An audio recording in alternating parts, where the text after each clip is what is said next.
Hello everybody, Brian here from quantlabs.net. So I'm going to go through how I was able to use a way to buy Bitcoin, get it into a virtual wallet, and then get it transferred over into an exchange like Binance. So the first thing you have to do in my case is there is a service here in Canada, I don't know exactly where. But in Canada, Ontario, Quebec, you look. What I did was I looked for a ATM, and basically the instructions are this: you go to the ATM, you feed it $20 in my case Canadian, and then what will happen is, well, first before you do that, you need to get one of these three wallets on your phone.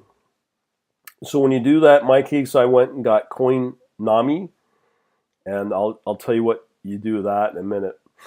What you do is you go to your ATM, okay? And then all you got to do is here is the bank, the ATM, the automated teller machine. So what you do is you follow the instructions on the screen, and what it'll do is it'll ask you what you want to buy. So you put, let's say, Bitcoin, and then from there you got to put your QR code, which is from this app, your wallet app, in my case, Coinami, and I'll tell you, I'll go into more detail on that in a minute, as I said. And all you got to do is hold up the phone against this part with the QR code, so that the ATM knows where to send the Bitcoin to on your phone to the digital wallet through the QR code. And you might be asking, what's a QR code? Well, your phone, Android or iOS, don't matter. It looks like these things. So you got to know how to get those up and scan it on your phone, and then point it to this little black area. And then what it'll do is you feed in the money, your cash, and then it knows exactly where to send the Bitcoin in that case to. And from there, it'll eventually make it into your wallet. For me, it took less than not even 5 minutes, and you enter in your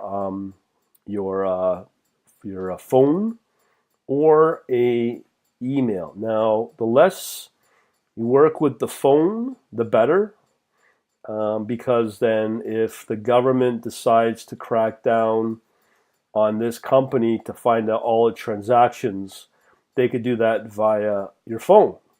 Whereas if you use a throwaway email, which is part of the instructions here, there's nowhere to trace. So if you are trying to figure out how to avoid all the government tracing and having to give up your photo ID and all that, you can do this anonymously, but you can use an email address, which is then a throwaway, and then the ATM will then send probably a digital code to the email. So these are, as I say, 100% anonymous. But I wouldn't be surprised, no different than how, in my case, the Canadian government, CRA, the tax authority, just clamped down on PayPal, went to court for 3 years, and eventually got everything they wanted on PayPal through a court order. I'm sure this company will go through the same thing. They'll be able to get all the transactions through your phone and be able to trace it back through that. So again, if you do need to, you can use, as I said, some form of a throwaway email. I don't know, Proton Mail is a service that you could probably try. So this is a way to do it. So as I said, there's three options here in your wallet. Here you'll notice that there's Samurai, which is Android only. For me, I am iOS. Not only that, but with Koinami, you have the support of, in this case, this company that you can buy Bitcoin, Litecoin, or Ethereum. And from there, you can get your Bitcoin, your cryptocurrency transferred into this digital wallet. So in my case, if I look up, do a Google search for iOS Coinami, it will bring up the description of the app. So where can I find iOS? Uh, Maybe it's on the iOS app.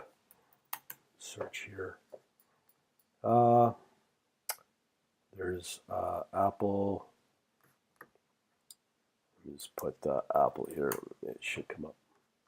There we go. Okay, so here's the app. It's fairly new, I believe, for iPhone. And how it works is in the app, it will automatically transfer once the wallet has been scanned by the ATM. It'll automatically transfer over the amount to this wallet as because you scanned it. And here's the caveat with all this whole set of thing. This company, they say they charge 6%, which is pretty hefty if you're dealing with a lot of money in the hundreds, let's say. It actually ends up, in my case, was pretty close to 10%, so it's very hefty. I just want to try this out, and it works really pretty well.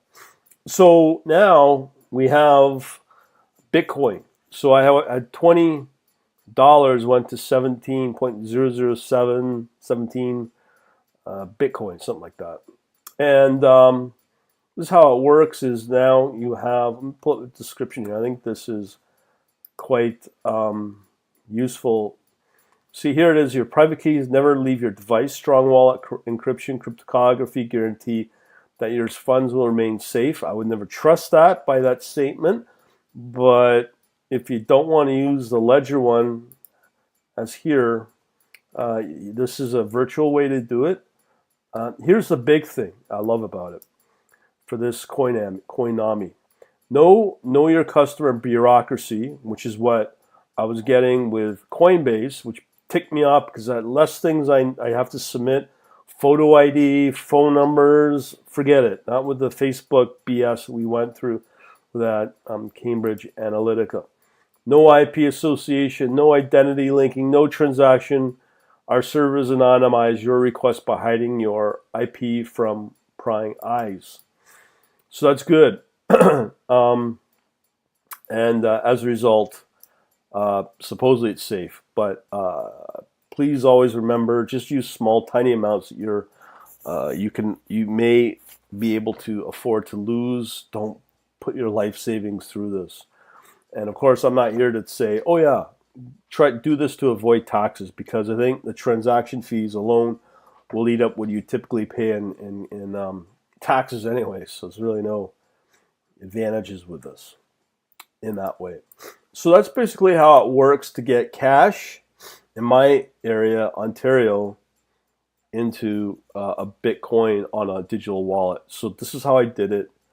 Now, the cool thing is that with the Coinami app, you have the ability to receive cash, and then in there you have the ability to then be able to get the QR code for that wallet, and that's helpful. But then what we have to deal with is Binance. So Binance is interesting. I really think I've been through this whole spiel as opposed to a traditional Forex broker, let's say. I feel safer going this way than I do going through a Forex broker. There's a lot of reasons why. Now, this is from the Binance side, from the exchange, so that you can actually transfer your Bitcoin or crypto, whatever it is, into, let's say, Binance, which I use at this point because it is the largest exchange out there out of China. I think it's Taiwan or China. But don't let that scare you, because I was quite impressed with how this works. So this is how we do things. So what we're going to do is this article here on chainbits.com is going to walk you through, and the name of the article is How to Use Binance Exchange Complete Guide. So this will walk you through the funding deposit of your Bitcoin, in my case, into Binance. So it's just a couple of things how it works. You log in, and then you have to activate your account. Obviously, you send your like a typical way. You get an email, set up a password. Now, if you ask me, I would not be using a Gmail account. I'd be using a very secure email. If you don't have access to your own server, one I would recommend is Proton Mail to stay anonymous. And this company is based out of Switzerland, and they keep your email private. You do have to pay for it. It's a couple of bucks a month, like $10 or something. But this is a way that you will not get hacked and cannot be traced. Okay, so I'd use something like that. So that's level number one, security-wise. Level two is they'll want you to set up a 2FA, two-factor authentication. They're going to do it through SMS or Google Authenticator authentication, which is called the Google Authenticator app. And I would not give up your phone at all through SMS to identify yourself. If you can, try to go with this Google Authenticator. And let me just show you. My case, again, I'm Apple iOS. So if you look for Google Authenticator, the app, I'll walk you through that.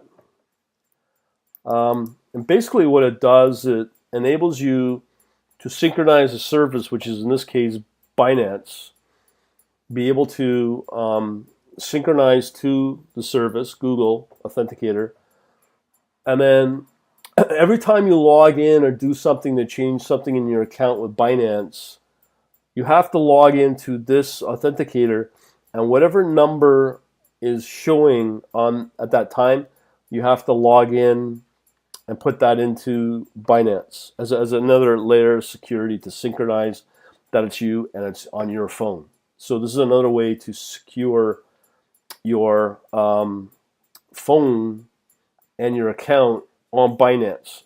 Brokers don't do this, and I think it's quite ingenious. And it's pretty hassle-free, to be honest. I was kind of surprised how easy it was. So let me just see where I can find my.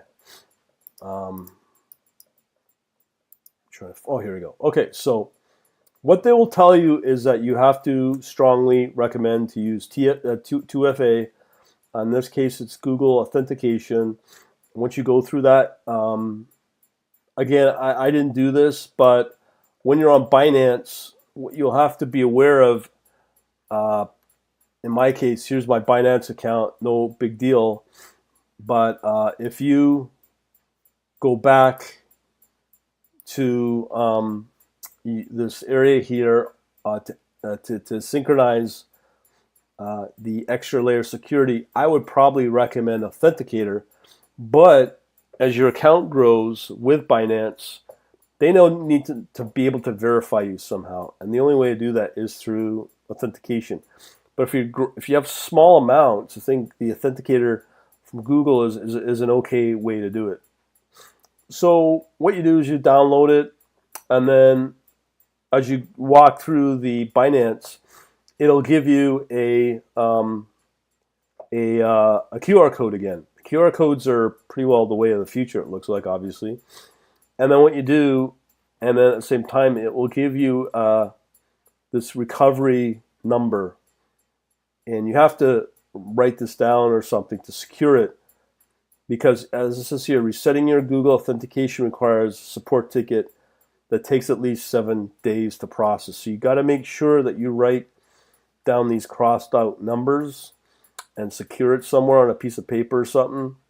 And at the same time, allow the authenticator, the Google Authenticator, that app, to scan this this QR code from Binance. Once that's done, you now get this little countdown, and it's going to ask for the authentication code, which will be found, as I shown earlier, here. So you got to load the app up and be able to know what that current number is, and then plug it back into to confirm that you've done it as another way to authenticate yourself through your phone, and be able to authenticate that through Binance. Okay, so I'm just walking you through it. I'll give you some links showing you how to do that, but we shall move on and continue. Okay, so moving from there, you now have your authenticator synchronized and all that. Okay, so now you have all your wallet and you can deposit now that you've been somewhat authenticated. So what will happen is you come under here looking for deposit under funds, and then from there you click on this deposit and it'll ask you for what cryptocurrency you want. You probably want, I don't know, Bitcoin, Ethereum, whatever you want. It'll give you the current, and then it'll also give you this address. Obviously, no one's going to be able to remember that. So all you have to do is really just show the QR code. And again, this is on Binance.com when you're about to deposit. So once you have your QR code, you can go back to your Coinami app, your wallet, and then what you do is just click on send, and then it'll ask for the address as it does here. But what you can do instead of that, you can press scan the QR code and scan that same code, the same QR code that you found by showing QR code on your screen or whatever, and then on the phone you send and you scan that QR code into your phone, and that will transfer whatever's from your digital wallet on Coinami into Binance. And then what will happen, took me 15 minutes, and it'll run through the blockchain process and eventually make its way into the Binance server, and then it'll show up in your account. It's pretty good, and I can vouch for it. It's pretty secure and safe. And after doing it, it really raised my confidence. And as I said, this is the future. There's no doubt about it. There's no third-party need and verification and supplying all your usual crap. Hopefully, I'll help you out. Talk to you later.